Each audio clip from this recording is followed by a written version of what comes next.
Hey everybody, Ricky Shockley from Med Spa Magic Marketing, and this is part 8 of our series on marketing your med spa in 2024. So if you haven't watched any of the previous videos, we go through the exact Facebook ad strategies we use to get clients over 100 new patient bookings per month in some cases, SEO fundamentals, fundamentals for better Google ads management, and everything in between, understanding marketing psychology, the concepts related to discounting. So go watch those videos if you haven't already. Today, though, we're going to talk about free and low cost marketing ideas for your med spa.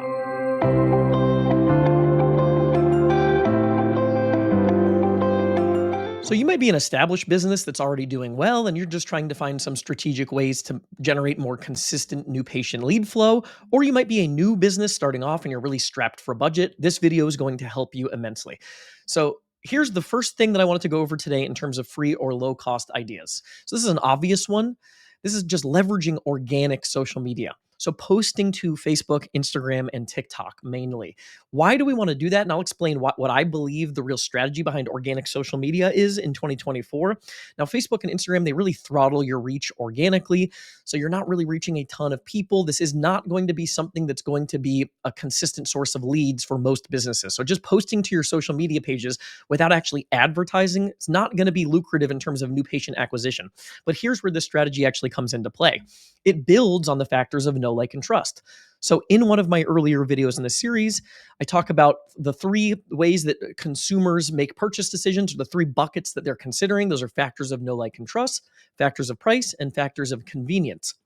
When people are trying to decide where to go for that first Botox appointment, for example, a lot of them are going to go look at your social media profiles, and they're going to have make some sort of a judgment based on what they see there. So we want to put our best foot forward and build on those elements of know, like, and trust, show some personality via our social media feeds, assuming that people are researching and going to be doing their due diligence to review what it is we've been up to and what we're posting. It also is a place where we can demonstrate expertise and knowledge. So talk about the way that you implement a specific service, why you do things the way that you do them. All of those things can build on those elements of know, like, and trust. You can also make sure that, I hear people talk about this all the time. Oh, my patients didn't even know that I did this or that service.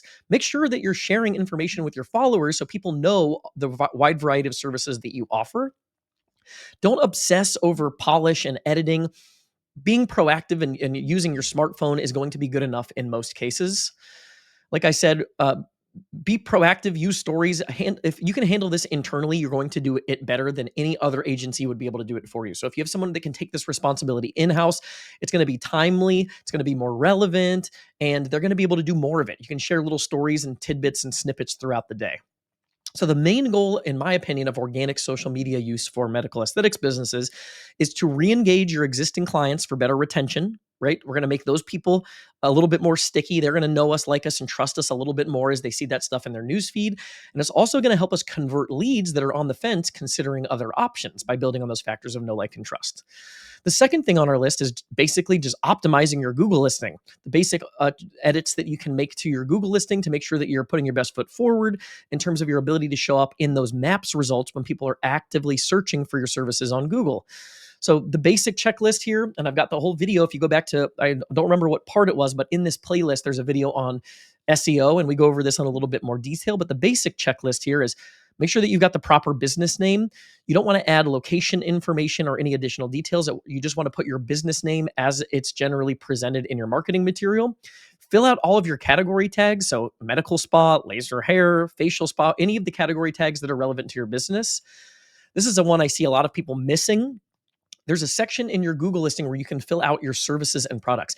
Add all of your services and products by name. What you'll see a lot of times is Google shows results with a little blurb and a check mark that shows that that business has indicated they provide the service via their service list on their Google listing. So don't miss that easy win.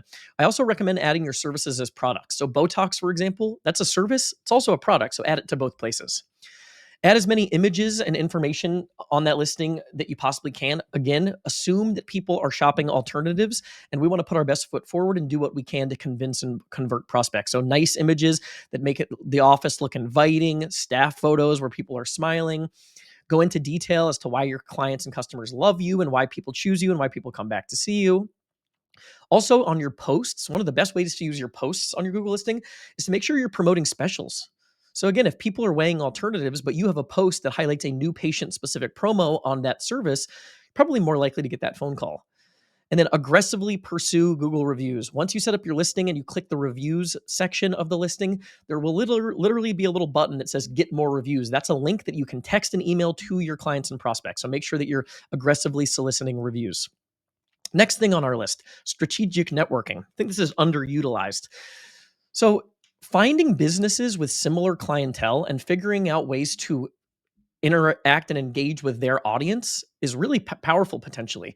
So the example that I like to give here is, let's say you can find an upscale gym and you pay them, even if they're not doing it for free, see if you'll pay them to almost rent the real estate of their front desk where people check in, give them $100 a month to put a discount card, like a $50 gift card for your med spa at the front desk of that gym. That'll be way more than worth its while, I guarantee you. Just if you can chip off a handful of people every month that are coming in via $100 rental for that space at the front desk, more than worth it. And then the discount, obviously, most people they're going to spend a lot more than that discount. And you're trying to create stickiness there, so that can be a really effective way to get people in the door. Something I recommend looking into. The basics of on-page SEO. Make sure you've got these things done. I go through this in our SEO deep dive earlier in the series, but the basic checklist here is that each service has its own dedicated page. I see a lot of people that just have like a wrinkle reduction or a toxins page, and then they just list a bunch of the types of products that they use. Really, you want a dedicated page for each service, Botox being an example. And that page includes the service and city served in the page title.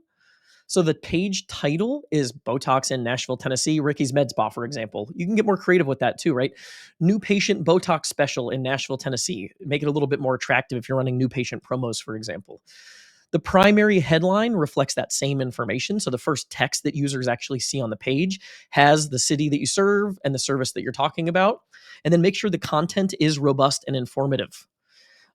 We just did this for a client in Encino, California, and we had ranking jumps of like 20 or 30 spots just from doing these basic on-page SEO things that I just outlined. So it's really easy to make these changes. They're quick wins that can immediately improve your rankings, especially if you're an established business that hasn't checked these boxes, but you've been around for a little while. You're likely to see a pretty significant ranking jump.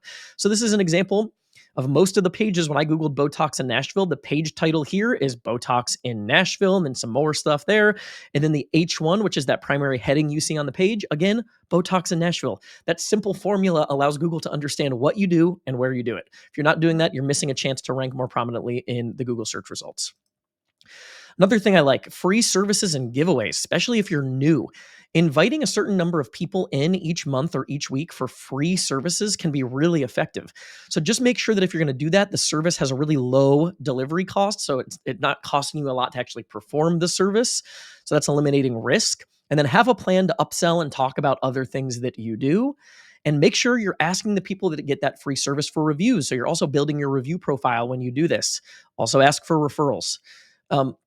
I just talked to someone last week who did this because they're just opening up. They invited people in because they just wanted case studies, and they had no intention. They actually weren't being super strategic in the sense that they didn't do that to acquire customers. They actually just did it to try to get some case studies. And they ended up having those people that came in for free service, some of them spending thousands of dollars in the first few weeks. So one of my favorite quotes in marketing that you've heard me use a lot is action changes attitude faster than attitude changes action. If we want people to believe that we're the best provider in the area, the best way to convince them of that is to get them to come in and have an experience with our med spa. So we're checking that box here. And then you're also creating a little bit of an obligation. People feel a little bit guilty getting things for free, so they're more likely to buy something else from you just as a way to say thank you for the free service that you delivered. So that can be a really low cost, really effective way to get people in the door if you're struggling. You don't want your appointment slots to sit there empty and people to be sitting around the office twiddling their thumbs. You would rather have more at-bats, more opportunities to retain clients, to upsell and cross-sell. So if that means giving some services away for free, go that route. Don't be afraid to do that. It can work really well. Sending newsletters and texts. We had a video on this in the series, but since I wanted this to kind of all be contained, I'm going to go through these points again also.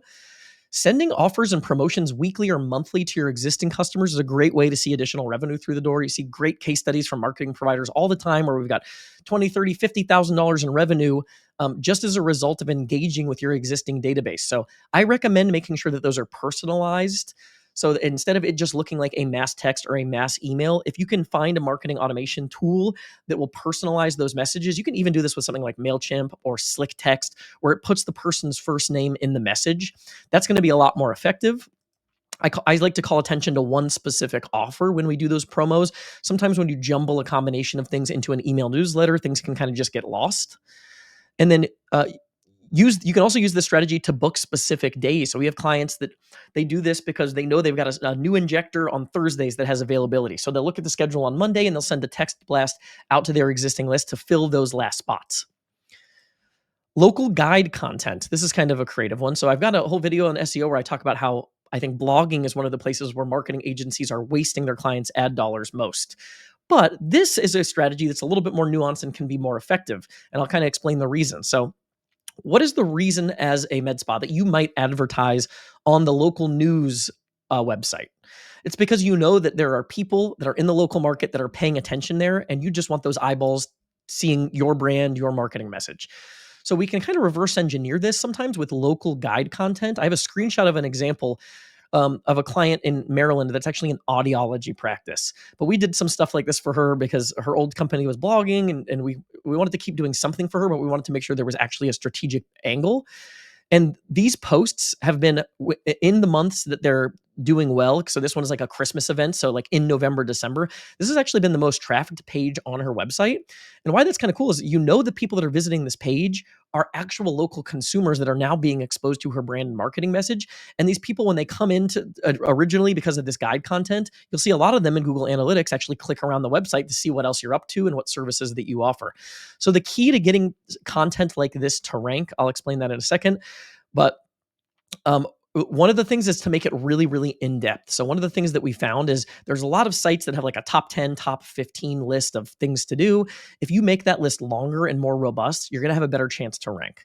So we've done this with things like best restaurants in your town, best public golf courses if you're trying to get more, male hormone therapy clients, best outdoor activities, best first date ideas, etc. And this one is like a specific seasonal type of post. But every year now we update this, and this gets new traffic to her website every year that she didn't have to pay for. So the same reason you would advertise on the local news site, you're implementing the same type of strategy with local guide content. So that wraps up our free and low-cost marketing ideas. If you have any other ideas that you think might be a fit, feel free to comment below, and make sure you watch the rest of this series. If you're interested in scheduling a call with me to learn how we can help level up your digital marketing, I'll make sure that link's in the footer of this video as well. Thanks, and see you on the next one.